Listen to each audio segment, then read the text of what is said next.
pertama, atase ketenaga kerjaan yang ada di berbagai negara akan terus menjadi ujung tombak bagi pelayanan dan perlindungan para pekerja migran kita di berbagai negara, sehingga kita memastikan agar anggaran yang dibutuhkan untuk pelaksanaan pelayanan pekerja migran di luar negeri itu benar-benar sesuai dengan harapan dan tugas konstitusi kita, perlindungan pada warga negara kita. Yang kedua, atase ketenaga kerjaan sekarang sudah mulai transisi dari Kementerian Ketenagakerjaan menjadi bagian dari Kementerian Penempatan Pekerja Perlindungan Pekerja Migran P2MI. Jadi sudah bergeser transisi dari Kementerian Ketenagakerjaan ke Kementerian P2MI, sehingga kita memastikan anggaran akan kita urus ke Kementerian Keuangan agar segera lebih optimal. Yang kedua, saya dan Pak Menteri P2MI akan segera rapat dengan duta-duta besar melalui online maupun langsung menyangkut prospek pasar dan persiapan pemberangkatan tenaga kerja skill minimal lulusan SMK dan SMA untuk bisa bekerja sebanyak-banyaknya di sektor-sektor yang memberi keuntungan banyak kepada para pekerja kita.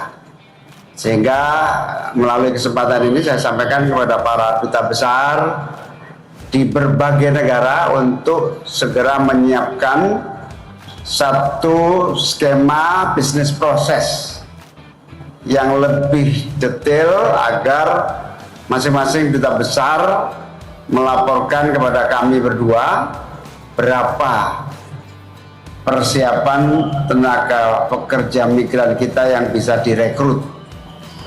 Tapi syarat yang boleh direkrut minimal SMK dan SMA. Di bawah SMK SMA kita tidak ikut merekomendasikan. Termasuk kita sedang menyiapkan skill melalui verifikasi lembaga-lembaga pelatihan, lembaga-lembaga pelaksanaan pendidikan vokasi yang dimiliki para pengusaha dan swasta, juga yang dimiliki oleh kementerian dan lembaga negara, untuk bersama-sama terus menyiapkan skill workers yang dibutuhkan itu, antara lain welder, hospitality, tenaga kesehatan, dan lain-lain. Berikutnya, kami juga berdua terus mendorong agar ekosistem lembaga pelatihan, peningkatan mutu kurikulum SMK yang berkelas internasional standarnya, kita akan minta supaya SMK yang memang menyiapkan pekerja migran di luar negeri mengikuti standar yang sertifikat yang memang satu ekosistem antara lembaga pelatihan, sertifikasi, dan pembiayaan pelatihan. Yang ketiga, kami berdua sedang menuntaskan kebutuhan anggaran yang sudah dibutuhkan. Insya Allah mulai April, Juni, Juli, September sudah mulai siap memberangkatkan tenaga kerja skill ke berbagai negara. Kita tidak ingin di bawah SMK atau SMA yang berangkat ke luar negeri. Karena kalau tingkat pendidikan di bawah itu banyak mengandung resiko, terutama menjadi pekerja domestic workers, sehingga kita memfasilitasi. Yang kedua, potensi marketnya memang sangat besar dan bagus, gajinya tinggi, jaminan sosial asuransinya juga bagus, sehingga peluang itulah yang akan kita dorong. Jadi kita mendorong karena peluangnya tinggi dan bagus, bukan karena faktor lain, karena memang faktor peluang.